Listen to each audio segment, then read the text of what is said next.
Hi there, it's Sarah here from Hole Punching, and today I'm going to show you how to use a carpet tack frame for your punch needle projects. So this is the frame that I stock in my Etsy shop and on my website, and if you order one from me, this is what you're going to receive. So let's have a look at what we've got then. So firstly, we've got a 12-inch wooden frame. You can see there, and attached to it we've got these rolled up pieces of felt held on with some wool. So if I take those off, and you can have a look and see what is underneath.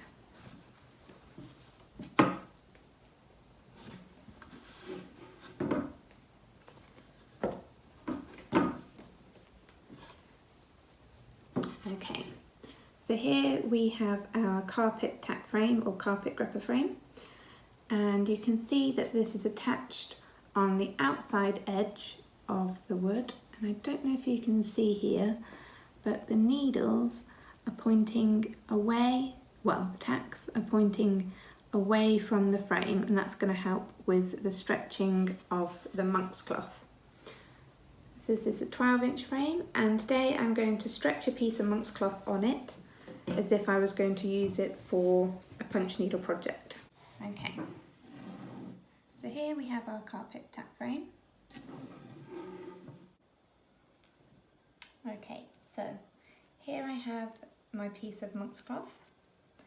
You can tell it's monk's cloth because it has these 2-inch white guidelines running through it. Monk's cloth is a fabric which is designed for punch needle or rug hooking. It has a double thread which runs through it, and it is a loose, even weave cotton fabric. It's perfect for punch needle because it's durable, so it keeps your stitches in place, and it's flexible enough to let the punch needle move through it.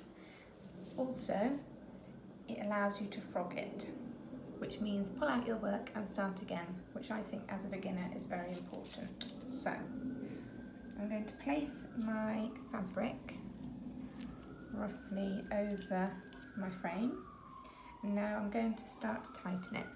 So what I'm going to do is I like to pull both sides opposite each other at the same time to get an even tightness across the fabric.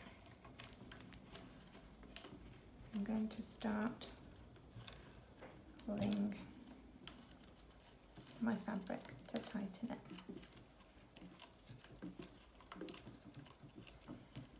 You should be okay to do this without hurting your fingers, as all of the tacks are facing outwards.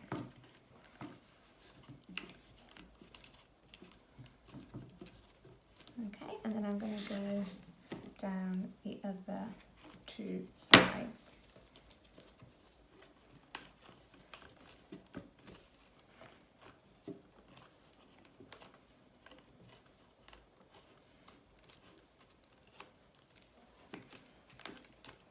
And what the guidelines are really good for on this is making sure that you've tightened your fabric evenly.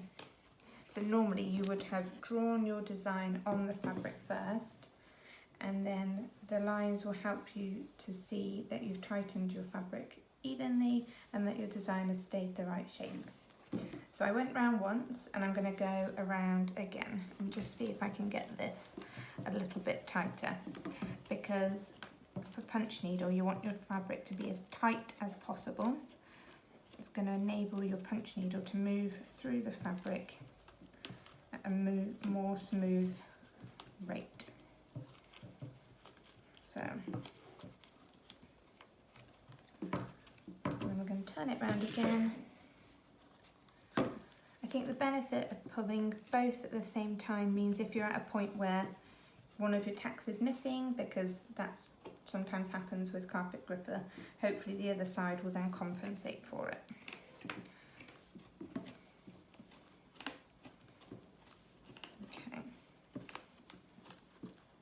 Okay, I think we've got that nice and tight. And then here, I'm just going to show you you can see that the monk's cloth is being pulled by the tacks, but that's fine, it just shows you that it's nice and tight. So now that we've got the fabric on the frame, we need to cover these tacks so that we protect our hands when we're punching. So with the frame, I supply these pieces of felt, which I then roll up and place along each side of the frame. I'm going to place that on there to cover up those tacks, and then I'm going to take a darning needle and some yarn, push that through. I've chosen one that's really thick. I'm probably not going to be able to get it through now. Let's see if I can push that through. There we go. And I'm going to use this to keep the felt on. So I lift that up. I'm going to put my needle through the fabric, and then I'm going to pull one half of the wool through, and then I'm going to tie the felt on.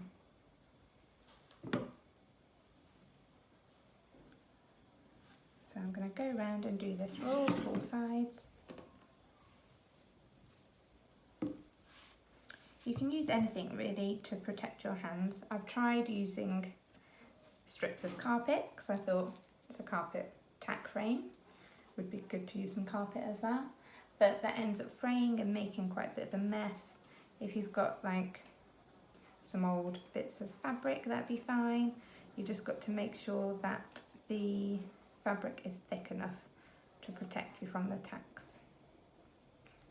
Probably should have chosen something a little bit thinner. But as this is the rug wool that I use, I have so much of it.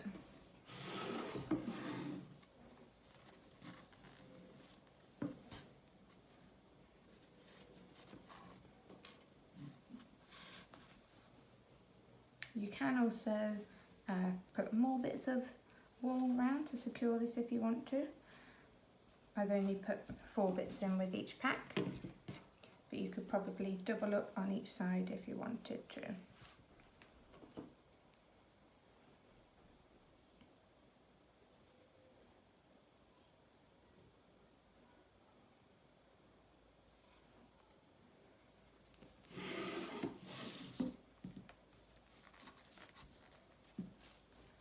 Pull another bit through. I'm really sorry if you can hear any kind of heavy breathing. It's one of my cats who likes to snore a lot. It's not very ladylike, but that's just what she does. And finally, the last one. Just going to roll that up a little bit tighter.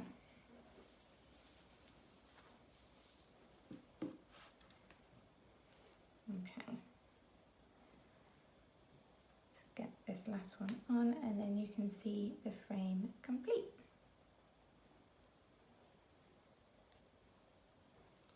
I'm going to have to snip that end, it's too fluffy.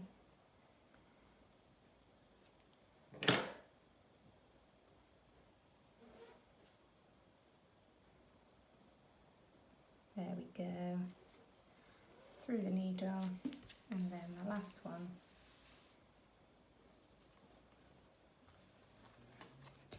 That on.